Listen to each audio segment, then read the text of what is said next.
अभी जैसे बागेश्वर धाम जैसे चमत्कारी धाम पर उंगलियां उठाई गई हैं, वहाँ पे इतना बवाल हुआ है, तो क्या हमारा हिंदू धर्म इतना कमज़ोर है कि कोई भी आएगा और ऐसे चमत्कारी धामों पे और हिंदू धर्म पे उंगलियां उठाता रहेगा? गुड़िया, जब तक आप जातियों में बटे रहोगे ये सब ड्रामा तो देखना पड़ेगा।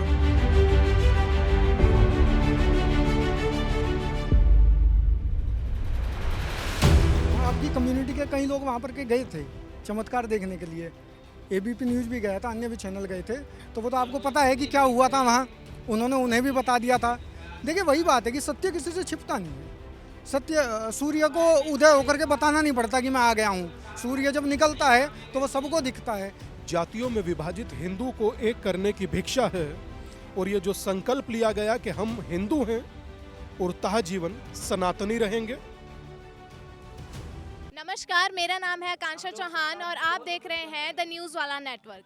आज आप देख सकते हैं हम रुड़की के नेहरू स्टेडियम में मौजूद हैं, जहां आप देख सकते हैं श्रीमद् भागवत कथा का आयोजन हो रहा है।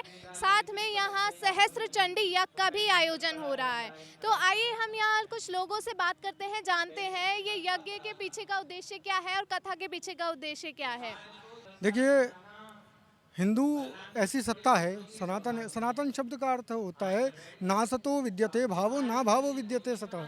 इस संसार में सच ही बचता है, धीरे धीरे झूठ विनष्ट हो जाता है। इसलिए सनातन सनातन है। सनातन कोई संप्रदाय नहीं है, सनातन कोई धर्म नहीं है। सनातन एक प्रकृति है, एक जीवन जीने का तरीका है।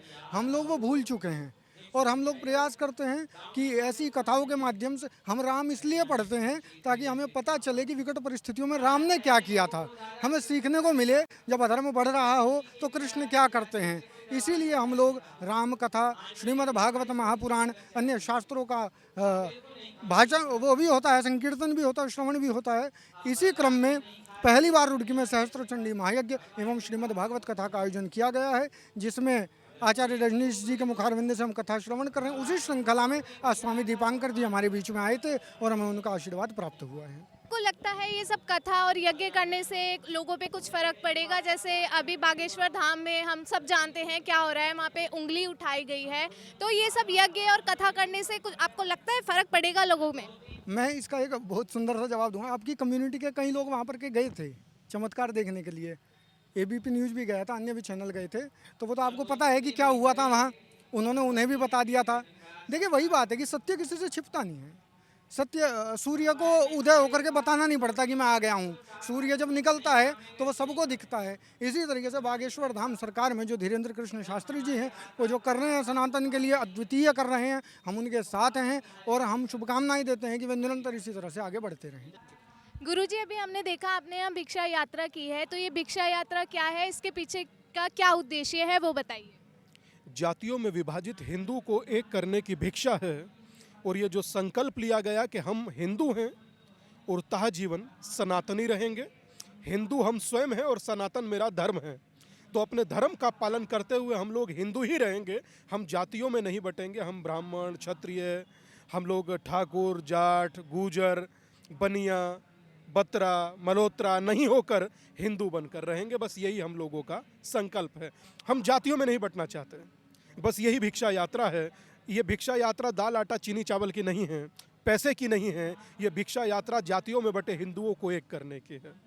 अभी जैसे बागेश्वर धाम जैसे चमत्कारी धाम पर उंगलियां उठाई गई हैं, वहाँ पे इतना बवाल हुआ है, तो क्या हमारा हिंदू धर्म इतना कमज़ोर है कि कोई भी आएगा और ऐसे चमत्कारी धामों पे और हिंदू धर्म पे उंगलियां उठाता रहेगा? गुड़िया, जब तक आप जातियों में बटे रहोगे ये सब ड्रामा तो देखना पड़ेगा। और जिस दिन आप एक हो जाओगे, सोचिए दूसरे के लिए कोई क्यों नहीं बोलता।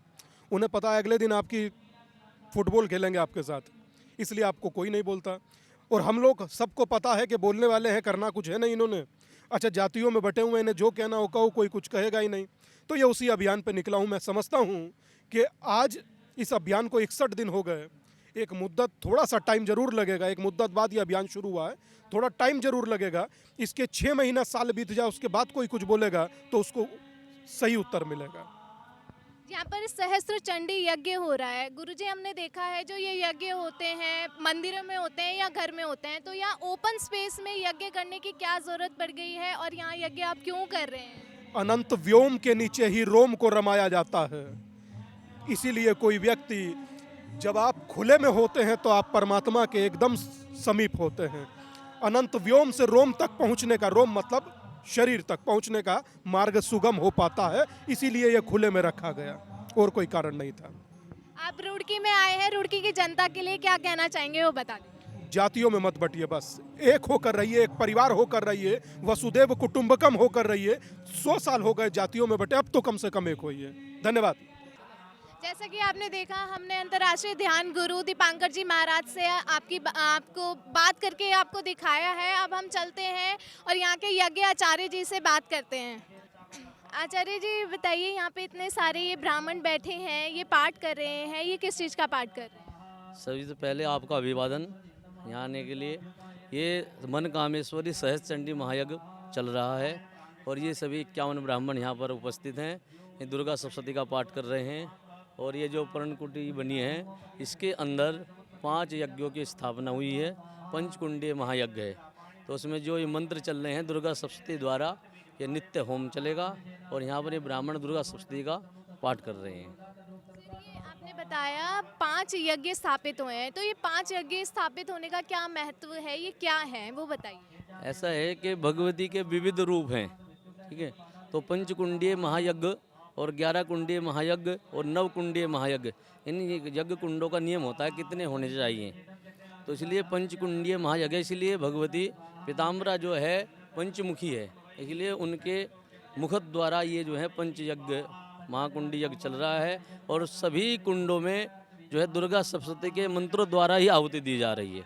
तो इसलिए फिलहाल जो समय है वो गुप्त नवरात्रि चल रहे हैं, तो गुप्त नवरात्रों में माँ का जो है पावन यज्ञ यहाँ पर चल रहा है, इसलिए जैसा कि आपने देखा, हमने यहाँ आपको दिव्य श्रीमद् भागवत कथा का आयोजन हो रहा है वो दिखाया है। यहाँ पर सहस्त्र चंडी यज्ञ आयोजन हो रहा है वो दिखाया है, और कैसे 51 ब्राह्मण बैठ के दुर्गा सप्तशती कथा का पाठ कर रहे हैं वो दिखाया है।